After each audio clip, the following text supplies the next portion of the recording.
Hello, everyone, friends. I hope you enjoy listening to and watching this interesting story. There was a time not so long ago when meeting someone new meant stepping outside your door. No profiles to swipe, no messages to send across a screen, just you, the world, and the courage to say hello. If you're watching this and you remember those days, you know what I'm talking about. And if you're younger, well, let me tell you a story about how your parents and grandparents found each other, made friends, and built the connections that shaped their lives. This is the story of how we used to meet before the internet changed everything. Picture this. It's a Friday night in 1975. The sun is setting over a small town in Ohio, casting golden light across Main Street. You're 17, maybe 18, and you've spent all week looking forward to this moment. Not because you have plans at coffee, but because Friday night meant possibility. You'd get dressed in your best jeans, the ones you'd ironed that afternoon. Maybe you'd splash on some cologne or perfume, whatever you'd saved up to buy at the drugstore. Then you'd head out, not to any particular destination, but to where people gathered, the drive-in diner. That's where half the town seemed to end up on Friday nights. Cars would circle the parking lot slowly, windows down, music pouring out. The Beach Boys, Creedence Clearwater Revival. Whatever was on the radio. You'd park, and within minutes, someone would wander over. A classmate you'd seen at school but never really talked to. A friend of a friend, sometimes a complete stranger from the next town over. Hey, you going to the game tomorrow? Just like that, a conversation would start. No icebreaker messages, no carefully curated photos, just two people face to face trying to figure out if they had anything in common. Inside the diner, it was even better. The jukebox would be playing, and the smell of hamburgers and milkshakes filled the air. Booths packed with teenagers laughing, arguing about music, making plans. The waitress knew everyone by name. She'd seen your parents meet at that same counter 20 years before. But let's go back even further. Let's talk about the key ways people used to meet before the internet existed. Community gatherings and church socials, school dances and sock hops, work and the office environment, bars, nightclubs, and dance halls, through mutual friends and family introductions, hobby clubs and community organizations, volunteer work and civic groups, the neighborhood itself, college campus life, blind dates arranged by well-meaning friends, chance encounters in everyday places like grocery stores, laundromats, libraries, and coffee shops. These weren't just places, they were the fabric of social life, and each one had its own rhythm, its own unspoken rules. Let me tell you about church socials. Every Sunday after service, there'd be coffee and cake in the fellowship hall. The older women would set everything up on long tables covered with white cloths, and everyone would gather around. It wasn't just about religion, it was about community. Young people would stand in clusters, trying to look casual, while stealing glances at someone across the room. Your mother or grandmother might nudge you toward a nice young man or woman whose family she knew. Sometimes it was awkward. Sometimes it was magic. Sarah, have you met the Henderson's son, David? He just started at the bank downtown. No, ma'am, I don't think I have. David, come over here for a minute. And just like that, your life could change. Because David might become your husband of 50 years. Or he might become a friend who introduces you to your future wife at his wedding 6 months later. The connections spread like roots, deep and tangled, holding the whole community together. School dances were their own universe. Remember the gymnasium, transformed with crepe paper streamers and dimmed lights? The nervous energy as you stood against the wall, watching couples slow dance to Unchained Melody or Can't Help Falling in Love. The boys on one side, girls on the other, until someone got brave enough to cross that invisible line. You'd see your friend walking toward you, and your heart would start pounding. Is he coming to talk to me? Then he'd stop right in front of you. You want to dance? Your mouth goes dry now.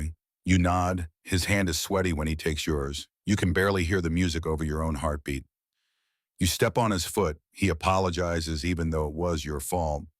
Neither of you knows what to say, so you just sway back and forth, counting the seconds and hoping the song never ends. That's how it started for so many people. A 3-minute song, a chance to be close to someone, to see if there was something there worth exploring.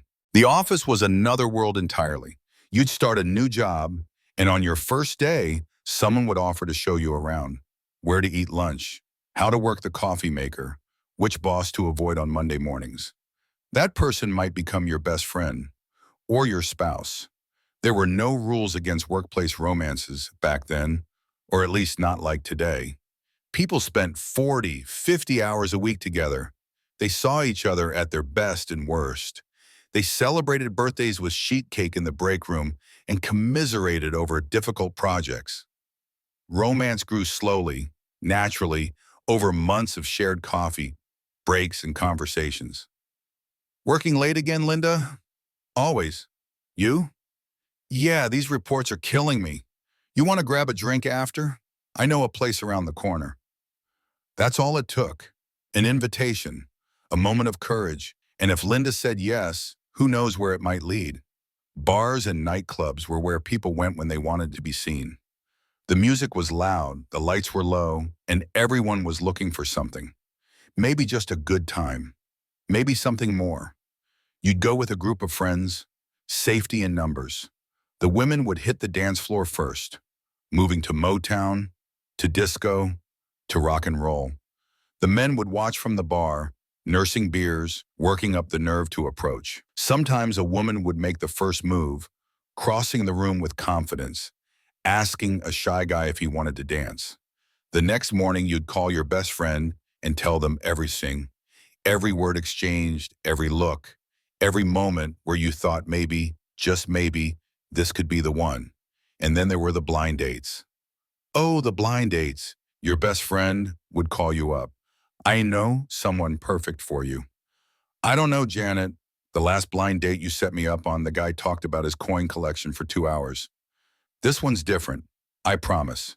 Just give it a shot. One dinner. If it's awful, I'll owe you one. So you'd agree. You'd meet at a restaurant knowing nothing except what your friend had told you. He's tall, she's funny, he works in accounting. She loves dogs. You'd walk in nervous, scanning the room, wondering if you'd recognize each other from the vague descriptions you'd been given. Sometimes it was a disaster. Sometimes it was beautiful. But you'd never know unless you showed up. The neighborhood itself was a place to meet people. You'd see the same faces every day. The mailman, the woman who walked her dog at 7 in the morning, the guy who always seemed to be washing his car on Saturday afternoons. Eventually you'd wave, then you'd say hello, then you'd stop and chat. Beautiful morning, isn't it? Sure is. You live on this street? Just moved in last month. I'm Tom. Welcome to the neighborhood. I'm Patricia. If you need anything, I'm just 3 doors down. Communities were built one conversation at a time. You knew your neighbors. You borrowed sugar and returned casseroles. You looked out for each other's kids. And sometimes those neighbors became lifelong friends, or even more. College was perhaps the richest environment of all. Dormitories filled with people your own age, all away from home for the first time. Study groups that turned into late-night philosophical debates. Cafeteria tables where you'd sit with strangers and leave with friends. Football games where you'd cheer until your voice gave out. Fraternity and sorority mixers. Campus organizations for every possible interest. The library was a surprisingly romantic place. You'd look up from your textbook and catch someone's eye across the reading room. Maybe you'd see them there every Tuesday and Thursday at the same time. Eventually you'd sit closer, leave a note in their book when they got up for a break. You look like you could use a coffee. Want to take a break? The person who's been watching you struggle with organic chemistry for 3 weeks. Courage looked different then. It wasn't typing words on a screen where you could delete and rewrite until they were perfect. It was walking up to someone with your heart in your throat and hoping they'd give you a chance. Let's not forget the everyday places, the grocery store on a Tuesday evening, the laundromat on Sunday morning, the coffee shop where you stopped every day before work. These ordinary places held extraordinary possibilities. You'd reach for the same box of cereal as someone else, laugh, apologize, maybe joke about having good taste. If there was a spark, you'd find a reason to keep talking. If not, you'd smile and move on. But you were present. You were available. You were open to connection in a way that's hard to explain to people who've grown up with their eyes on screens.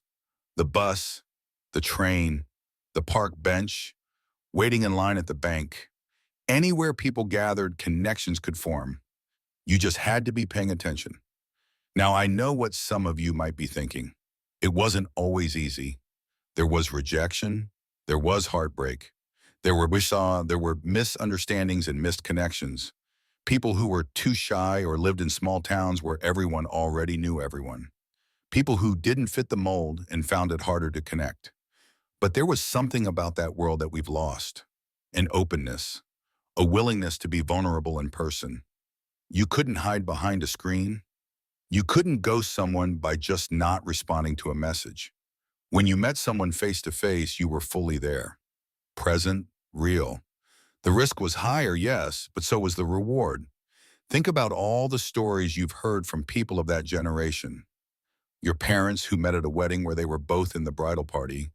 Your grandparents who met at a USO dance during the war. Your aunt and uncle who were introduced by a mutual friend at a backyard barbecue. Behind every one of those stories is a moment of courage. Someone who said hello when they could have stayed silent. Someone who asked for a phone number scrawled on a napkin. Someone who showed up for a date even though they were terrified. Those moments built lives, families, entire futures that wouldn't exist without someone taking a chance on a stranger. Here's what's beautiful about remembering this time. It reminds us that connection is fundamental to being human. We've always needed each other. We've always found ways to meet, to talk, to fall in love, to build friendships that last decades. The tools have changed. The technology has evolved. But that basic human need, that desire to know and be known, it hasn't changed at all. So to those of you who lived through this era, you already know how precious it was. The spontaneity, the serendipity, the way a whole life could pivot on a single moment in a diner or a dance hall or a library. And to the younger folks watching, I hope this gives you a window into a different world. A world where meeting someone meant looking up, not down. Where connections form slowly, over time, built on real interactions and shared experiences. We can't go back. The world has changed too much. But we can remember, we can honor those ways of connecting. And maybe, just maybe, we can bring a little bit of that presence, that openness, that willingness to take a chance on a stranger into our lives today. Because at the end of the day, whether it's 1965 or 2025, we're all just looking for the same things. Someone to talk to, someone who sees us, someone who makes us feel less alone in this big, complicated world. We used to find that by stepping outside our doors. Maybe sometimes we still can.